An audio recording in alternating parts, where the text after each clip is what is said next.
Fala galera ligada no canal do Super Lutas, Laerte Viana na área. Como vocês podem reparar, hoje é um cenário improvisado, né? Eu não tô em casa, tô viajando porque tô produzindo um conteúdo bem bacana para vocês. Estou no Guarujá para gravar uma exclusiva direto da casa de Charles do Bronx. Então fiquem ligados porque nos próximos dias tem um conteúdo bem bacana e exclusivo, algo bem legal que eu estou produzindo para vocês aqui. Mas hoje o papo é outro. Estou aqui para falar sobre o excêntrico Michael Page, que sempre foi tratado como a galinha dos ovos dourados do Bellator, e isso não é segredo para ninguém. Tanto que é até difícil a gente imaginar o cara lutando em outra organização com luvas que não sejam aquelas vermelhas.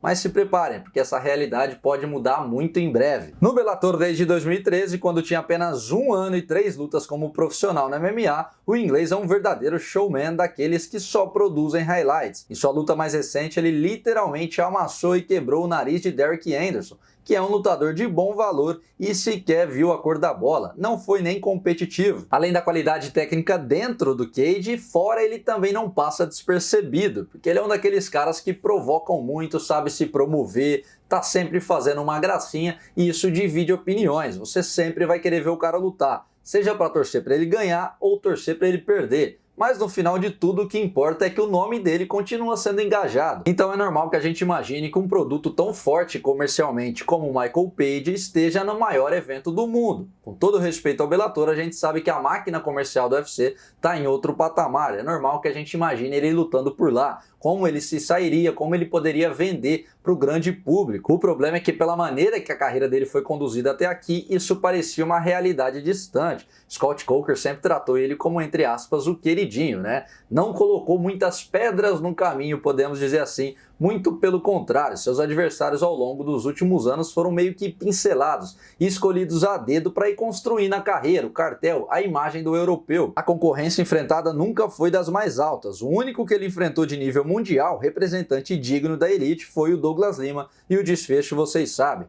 Page estatelado no chão, brutalmente nocauteado e fim da invencibilidade. Isso foi lá em 2019, de lá pra cá já são 5 vítimas, todas da prateleira de baixo. Mas de repente esse é o plano do cara e da própria organização. E se de fato ele quiser ser conhecido como um nocauteador visceral que produz highlights e não um campeão mundial? Por que ele está errado? Por que a gente tem que julgar a escolha do cara? De repente é o plano de carreira que ele escolheu e não tem nada de errado nisso, tá tudo certo. Cada um sabe das suas metas, ambições, escolhas pessoais e profissionais e cabe a nós apenas entender e apreciar qual seja a escolha. Mas a questão é que, para a surpresa de todo mundo, parece que essa mentalidade vem mudando na cabeça do cara, que essa semana, em entrevista ao podcast de Michael Bisping, revelou que tem sim o interesse de em breve estar lutando no palco do UFC. Se liga só, abre aspas. Pra ser sincero, o único motivo pelo qual comecei no MMA foi para lutar no UFC. Esta é a maior organização, mas existem outras crescendo. No geral, todos têm o objetivo de chegar no UFC.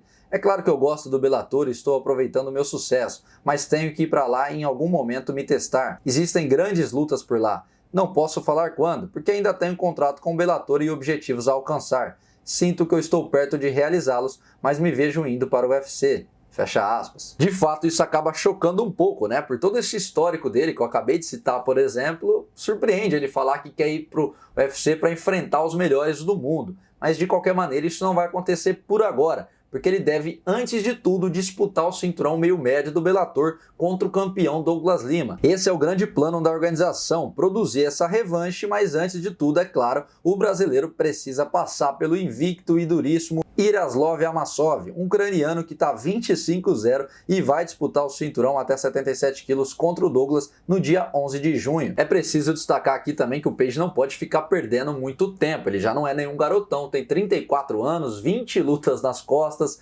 já é uma realidade, né? Não está mais naquele status de promessa. Então quanto mais tempo ele demorar para fazer a migração, na teoria mais difícil vai ficando para ele ter sucesso. Para ser sincero com vocês, eu admito que o timing ideal, digamos assim, já passou, ficou lá atrás, de repente em 2015, 2016 seria o ideal para ele ter feito essa migração, mas de qualquer maneira é impossível não se interessar, não ficar curioso para saber como ele se sairia.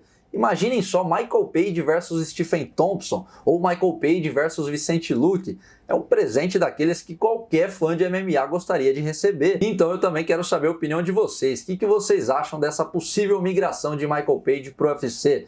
Vocês acham de fato que a essa altura do campeonato ele vai mudar o rumo, vai dar uma reviravolta completa na carreira e se desafiar entre os melhores do mundo? Ou de repente ele está falando isso só para valorizar o seu passe, para o seu nome ficar mais em evidência? Isso é uma jogada de marketing? O que vocês acham? Veremos esse cara vestindo as luvas do UFC no futuro próximo? Coloque aqui embaixo, quero saber a opinião de vocês. E rapidinho lembrando, hein? Nos próximos dias, Cris Cyborg, por falar em Bellator, acabou de lutar, manteve o cinturão peso-pena, estará aqui numa entrevista exclusiva para vocês. E lembrando, novamente, estou repetindo aqui em todos os vídeos, entrevista direto da casa do campeão peso leve Charles do Bronx também nos próximos dias. Estou aqui no Guarujá, por isso que estou nesse cenário improvisado para gravar, produzir para vocês. Tem muito conteúdo bacana, então é importante, caso ainda não esteja inscrito, se inscrever, ativar o sino, deixar o like, tudo aquilo que você sabe que precisa fazer para se manter informado e se manter por dentro de tudo.